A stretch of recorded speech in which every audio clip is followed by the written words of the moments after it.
That whole, few years worth of, you know, the internal battle to come to grips with the fact that I was in such a financial mess. And then, slowly coming out of that.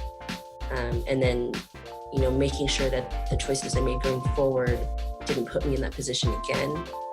That was really a good testament of, not only myself, but like my friends too. Welcome to the Money and Flow podcast, where avocado toast and stocks meet.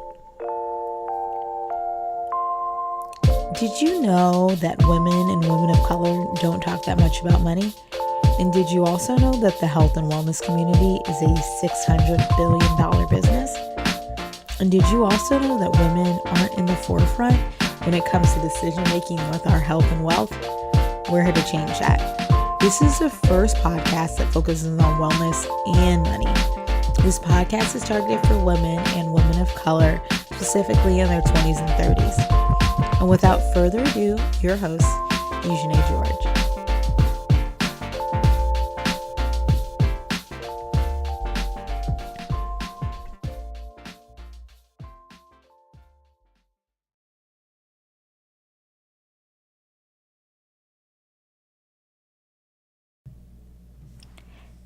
Hey, welcome to the Money and Flow podcast. I'm your host, Suzanne George. Super excited that you're here. That clip was from Suzanne. She's going to talk to us a lot about how she pulled herself out of debt and how she ended up becoming a financial coach. For some of you, you're hearing my voice and you're thinking, oh my gosh, you sound like a toad. This is correct. It's because I did Whole30. I've been on the Whole30 and I got sick in between that journey. So it is almost my last day. My last day my last day is today of the full Whole30. So I have to be healthy, no breads, no grains, whatnot. But I learned a lot from that experience simply because I had never cut out sugar in my life and I never cut out breads. Well, I think I did that once, but I never done this for a whole 30 days. So maybe I'll do a podcast about it, but enough about me. I'm so happy that you guys are here. Some fun facts is that the Money and Flow podcast is moving from being a weekly show to bi-weekly. So I'm starting that this month, in the month of, it's like kind of October, almost November, on the end of October, November. It just was, it really took a toll on me to interview people every week. And because it's just me, when you do the solo project, it's really important to get quality interviews over quantity. So I'd rather focus on that. If you guys have any questions in terms of how can you improve your health and how you can improve your wealth, I know I'm not really doing a good job because I'm a little sick, but I typically try to be on the healthier side, but it also is the fall. If you have any questions, feel free to subscribe, one, because I appreciate that. But the other thing is you can hit me up via Instagram at the Money and Flow podcast. You can hit me up on my personal Instagram, which is Eugene_George. Can't miss me. Or if you just want to chat and you have questions, feel free to interview me or send me an email at at Money and Flow podcast at gmail.com. That will probably be the quickest way to get to me. I always check that email all the time. And there's been a couple of folks that have emailed me, and that's been really nice. And we've doubled our viewers in the past month. So that's lets me know that we're on the right path. Yeah, just super excited. But anyways, enough about me. Suzanne is a wonderful Vietnamese American woman. I had a pleasure of talking to her. There might be some times where the audio might go rigga, but it's because of my Zoom video recording. But anyways, I would highly advise you just listen and take heed to her story, especially if you are a single woman, because she talks about how being single did kind of help her. Yeah, so make sure that you tune in and listen up. And yeah, that's about it. Enjoy the podcast episode.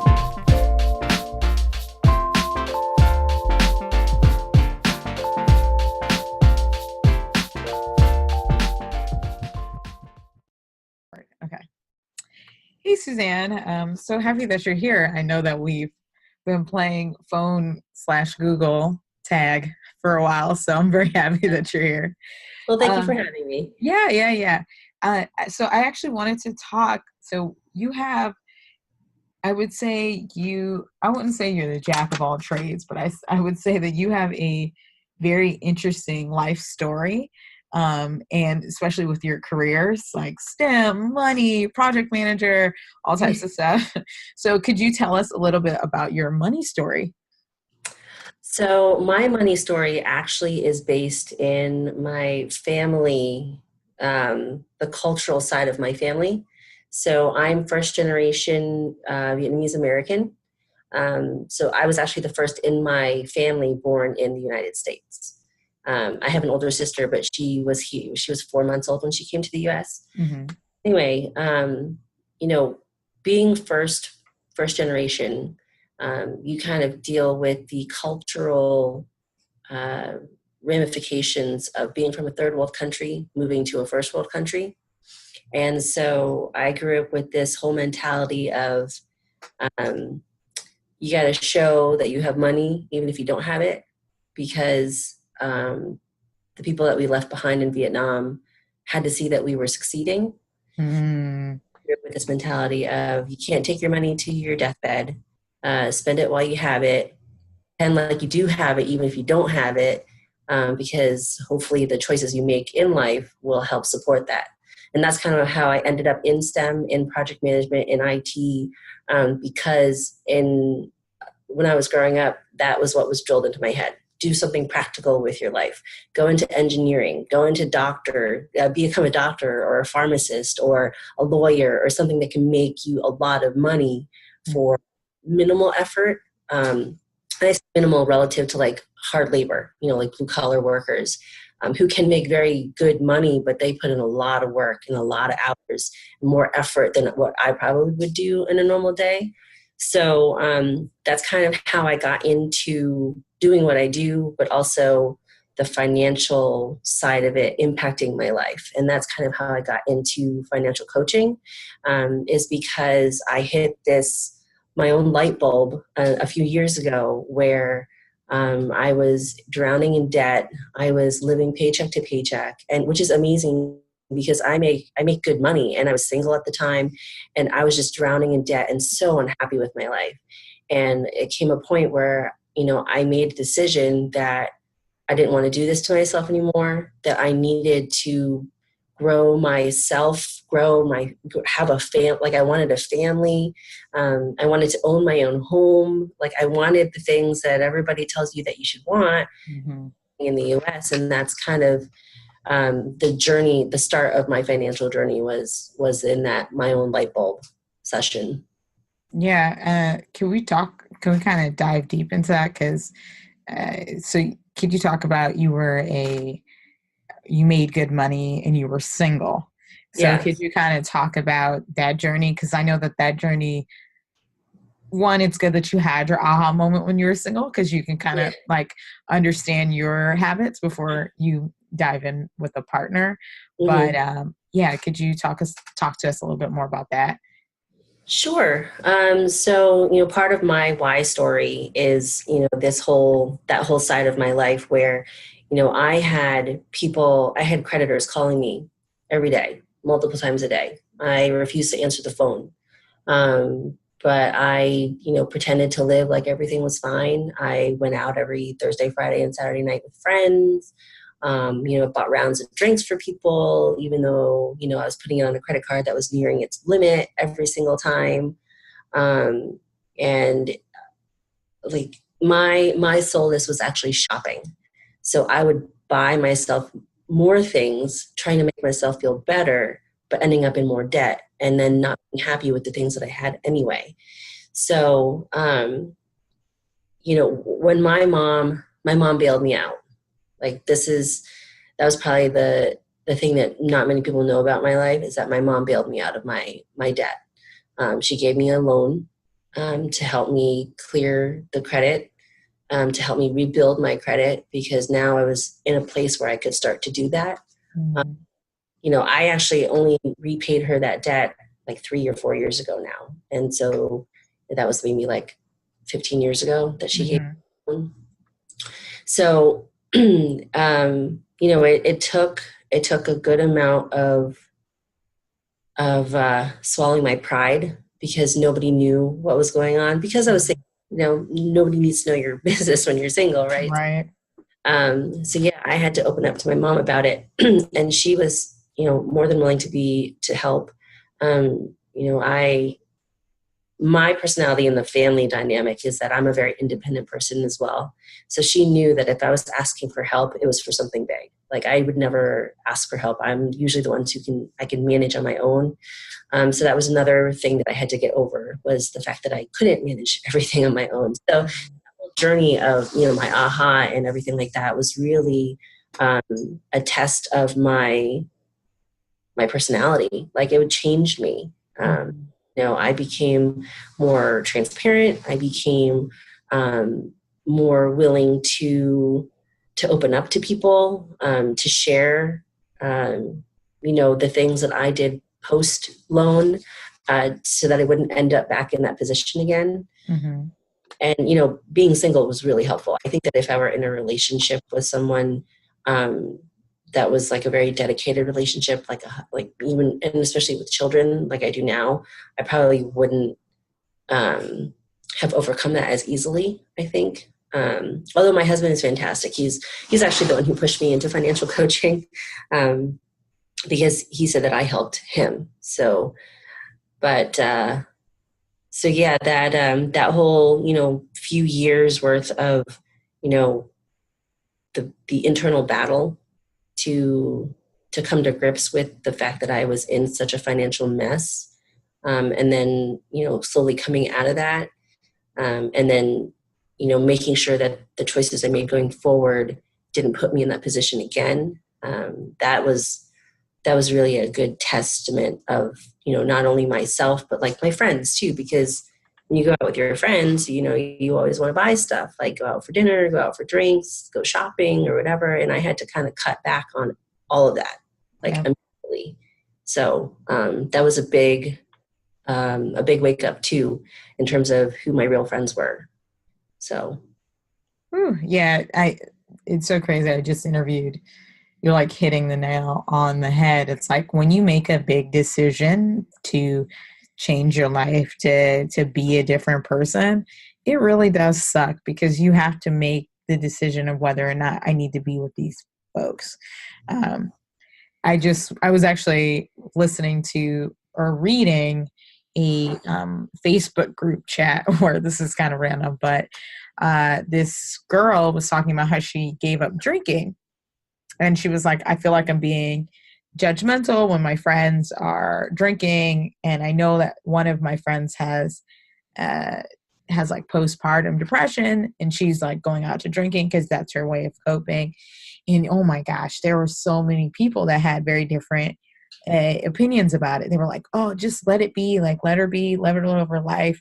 And then one really big idea that came from that was, one girl said, if those aren't supposed to be your friends, or they're supposed to be your friends for a season, then you have to learn how to adapt to that. And that was something that I really paid attention to. Plus, I also knew the girl, and I said, you left out a really big piece, was that you have Hashimoto's disease. And I don't know if you know about Hashimoto's, but yeah, it's like your thyroid, everything that has to do with your hormonals. So you drinking is going to literally knock off your hormones. So, I mean, a lot of people don't understand that, but it kind of translates to your money story, or anything that has to do with you making that big decision. Mm-hmm. You got to cut some stuff off, and it's not fun. Like, I'm in the process of doing that right now. It's not. Well, I mean, the whole, social media, and the fact that, your Facebook friends, you've got like hundreds of Facebook friends, but who are your real friends are, like Right. those people are the ones that are still beside you when you make changes. Yeah.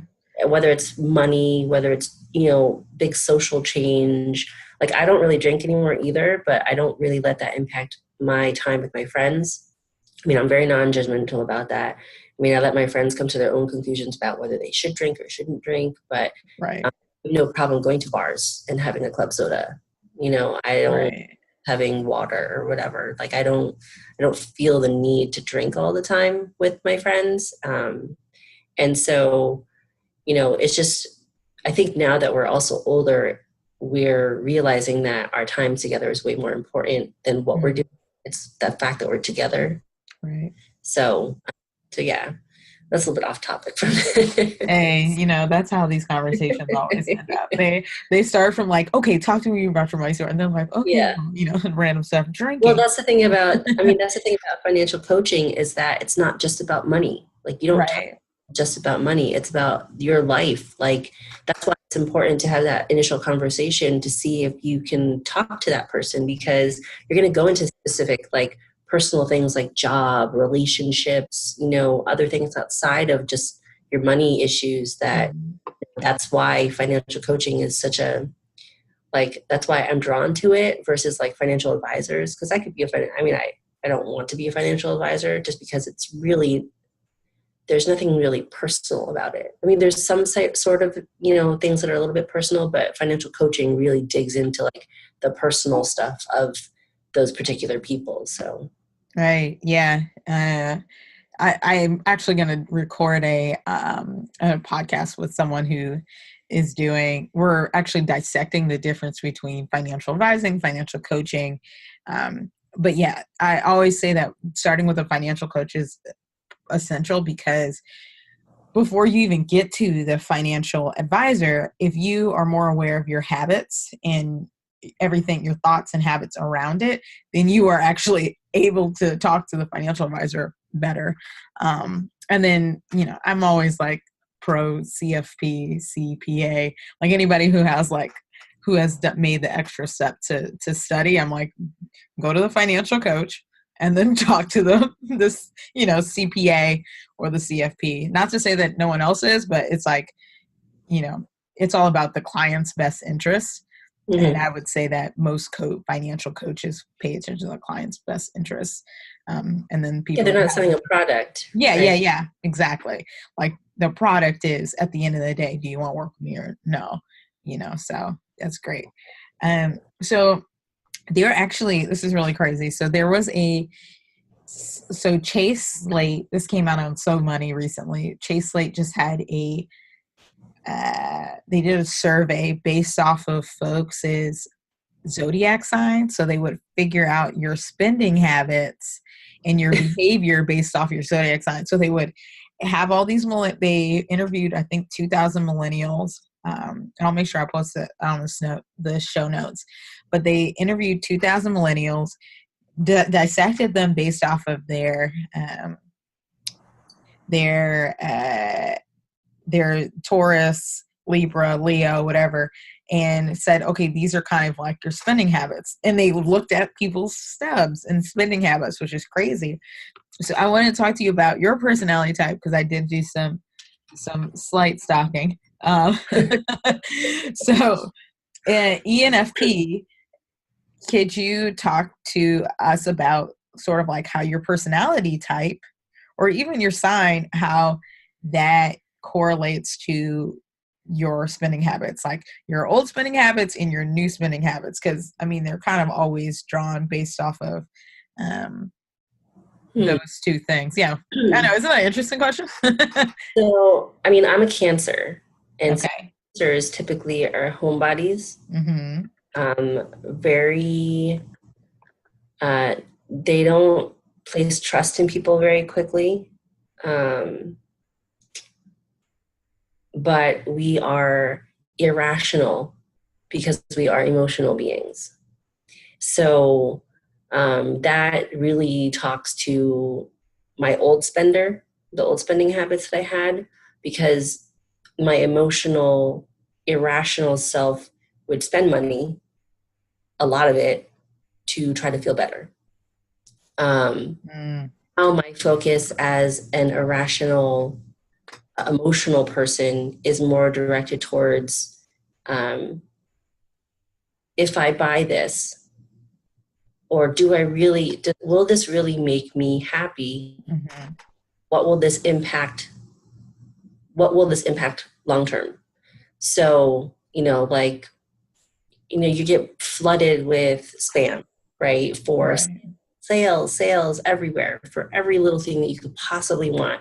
And the fact that Facebook has these algorithms that can pinpoint what you're clicking on so that they can target you for Mm-hmm. other things to buy.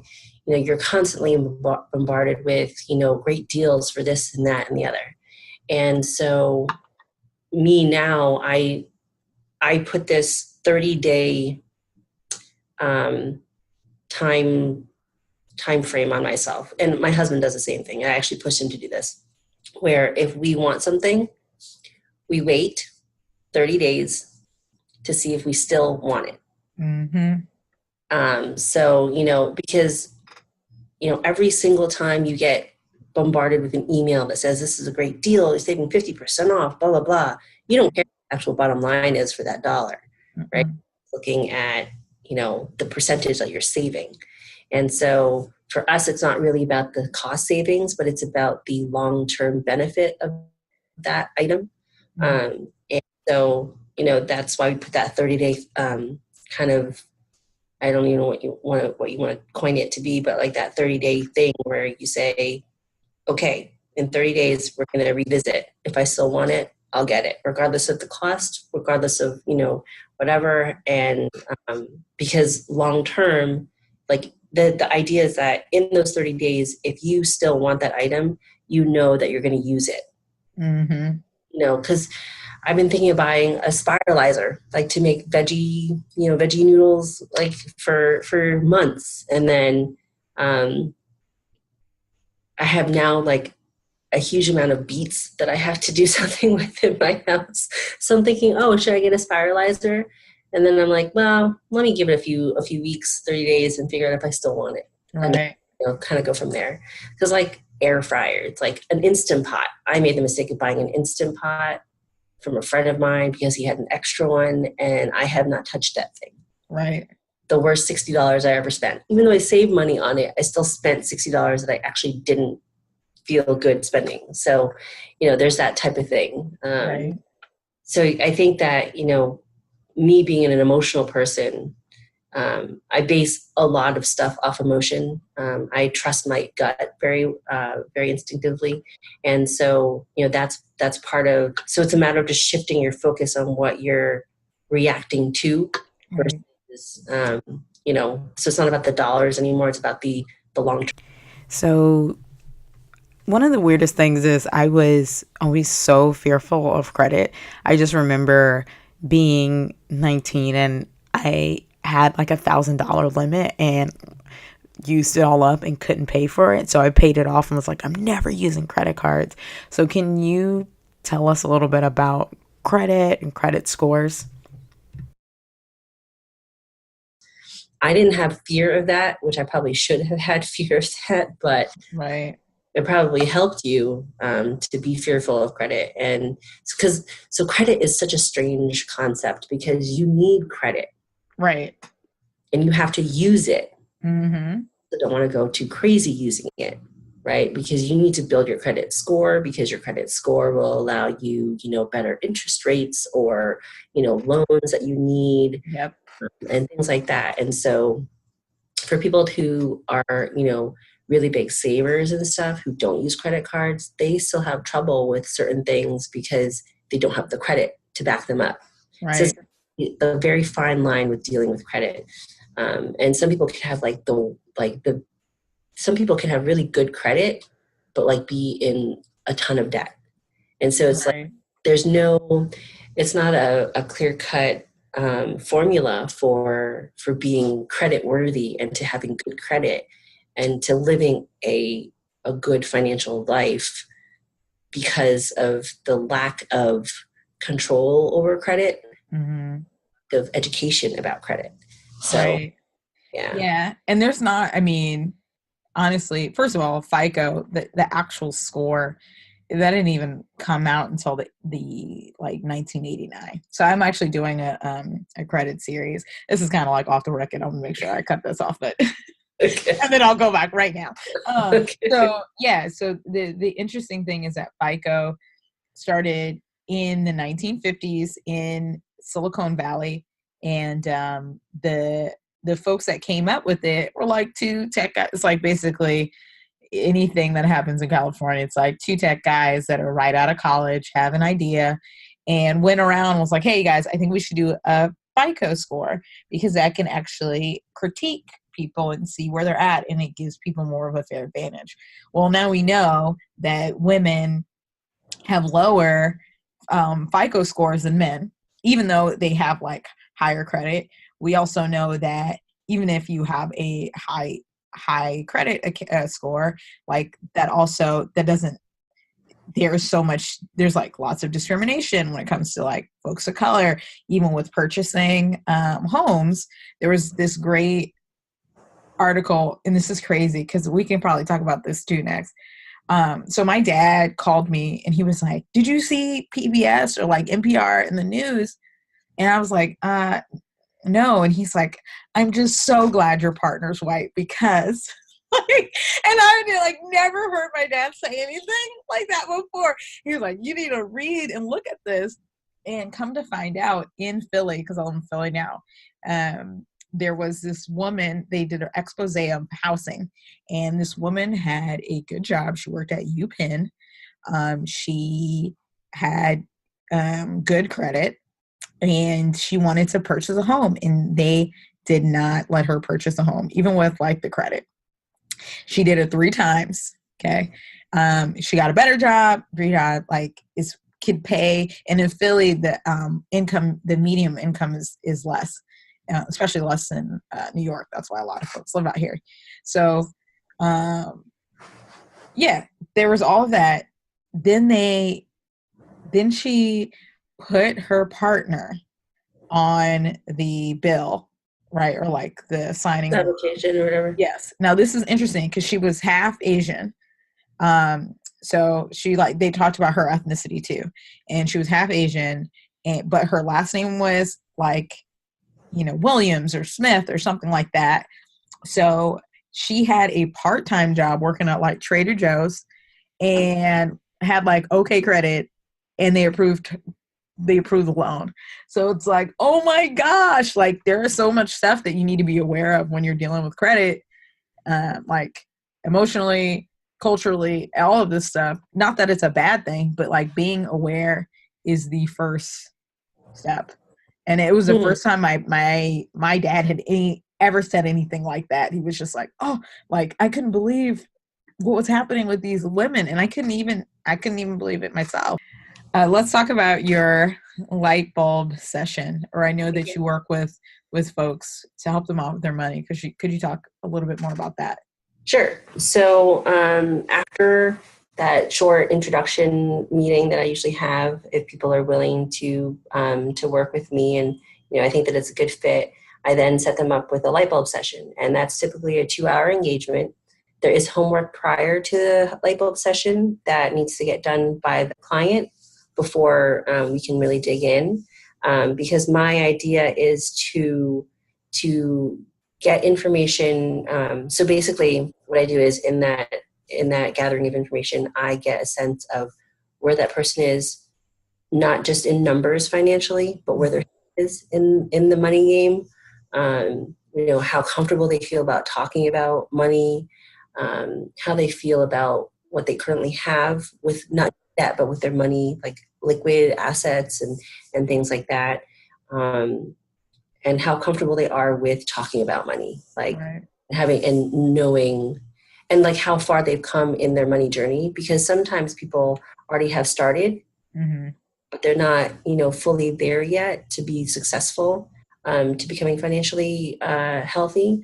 So I typically get that kind of information, and then I get all the details. So like all your debt, including credit card loans, personal loans, student loans, car loans, whatever else debt you could possibly have, and like and then I have them fill out a budget sheet. So like what they pay per month, how much they make per month, including anything like alimony, child support, healthcare costs, or, anything long-term. Right. So my idea is to take all that information and kind of put together a plan, right? Oh, and one other thing I always ask for too is what they want to accomplish working with me, because I offer 4-month and 7-month programs. So 4 programs usually would be like quick hitter sort of goals, being debt free in 2-3 years or whatever the case may be. Right. And then 7-month programs are typically a little bit more in depth and kind of help set up for long term growth, Right. for getting out of debt. So, yeah, then, my homework is to actually get all the information, compile it into a plan based on the goals, Right. kind of work through that in that 2-hour process. Cool. So yeah, and then at that point in that 2 hours, we typically will go through, anything that's holding the person back from accomplishing those goals now, and how we can either improve those situations or kind of rethink of how to approach the situations that are impacting them financially. And yeah, so in those 2 hours, a lot gets done. It's a very intensive session, but it's also very, I feel like it's kind of like lifts weight off these people's shoulders. Right. Because now they have a plan with a light at the end of the tunnel versus, them just treading water. So, Cool. so that's what that session is for. Awesome. Awesome. And then where can we find you on the social media? So I'm on Facebook. Strong Financial Coaching is my my Facebook page. You can also go to my website. It's strongfinancial.life, because that's what I hope to achieve for people, is a strong financial life. So Clever.